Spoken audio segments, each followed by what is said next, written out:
असताना तुम्हाला कुठल्याही प्रकारचं अडखळण तुम्ही दूर करून ज्यास पुढे जाता त्यास देवाचा न्याय तुमच्यावरती कधीच येणार नाही.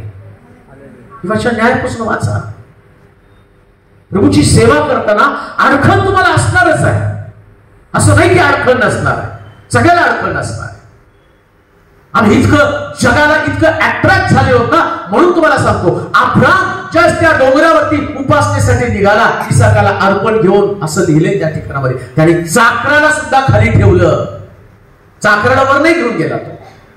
आणि अजून एक गोष्ट तुम्हाला सांगतो, 100 वर्षाचा अब्राम, 100 नाही आता 120 वर्ष वय झालं असेल त्याचं, 120 वर्षच्या आसपास त्याचं वय झालं. आणि 120 वर्षाचं त्याचं वय असताना देव त्याला काय म्हणत माहिती का, डोंगर चढ उपासनेसाठी मोरया डोंगरावरती गेला. 120व्या वर्षी अब्राम, 120व्या वर्षी, 120 वर्षात असताना सुद्धा त्याने डोंगर चढलेला.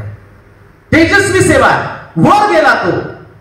जर वर जाता येत नाही अर्पणासाठी, उपासनेसाठी, खाली तुम्ही राहतात, वर गेल्यावर त्यांनी 2 गोष्टी पाहिल्या, 2 गोष्टी मिळवल्या. काय पाहिलं माहिती का, पहिले तर त्याच्या मुलाच्या मोबदल्यामध्ये त्यानं एडका मिळवला, आणि दुसरी गोष्ट त्याने त्याचा मुलगा सुद्धा परत मिळवला. परंतु मुलगा परत मिळाला, नुसता मुलगा परत मिळवला नाही, देव त्याला सांगतो, इसाकापासून मी एक मोठं राष्ट्र निर्माण करेल. लक्षात घ्या, वर जाऊन त्याच तेजस्वी सेवा असणार आहे. उपासना इतकी सुंदर असली पाहिजे की एकदा तुम्ही तिथं वर गेला ना, वर गेल्यावर तुम्ही आहे तसं येणार नाही, तुम्ही येताना वेगळं बनून येणार आहात, वेगळं बना.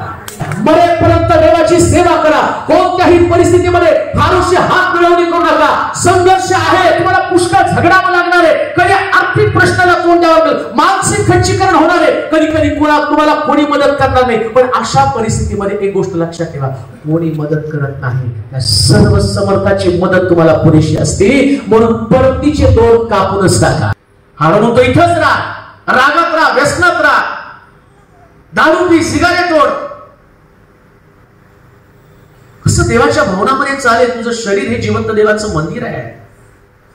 त्या स्वभावानं येऊन आम्ही परमेश्वरासमोर हात वर करू, ही गोष्ट प्रभूला कधीच मान्य नाही. तुम्ही जा, पण तुमचे बायका लेकर इथंच राहू द्या.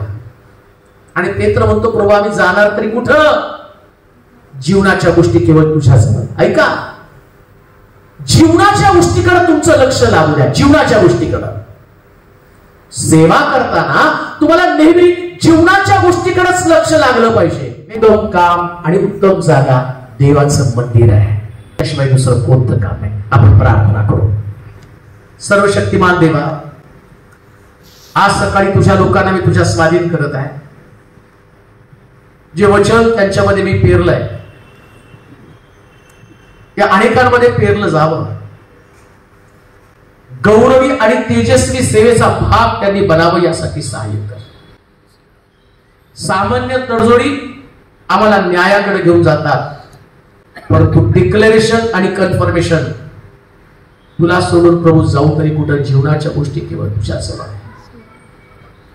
आज आम्ही डिक्लेअर करत आहोत, तुला सोडून आम्ही जाणारच नाही. देवा, सुरक्षा कुठं नाहीच आहे, सगळी सुरक्षा तुझ्याजवळ आहे.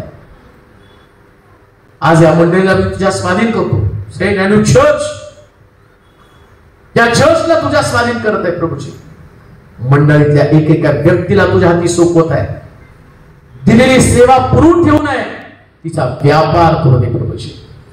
ज्याला निवडलं, ज्याला वेगळं केलं, हे मंदिर बांधण्याच्या अगोदर हजारो आत्म्यांचं तारण या लोकांकडनं घडलं जाऊ नये. व्यापार त्यांनी करावा. सगळ्यात मोठं काम, जसं नेहम्या म्हणतो, मी परमेश्वराच्या मंदिराचं काम करत आहे. तुझं एवढं मोठं बोलावलं पण मी धुडकावतो का?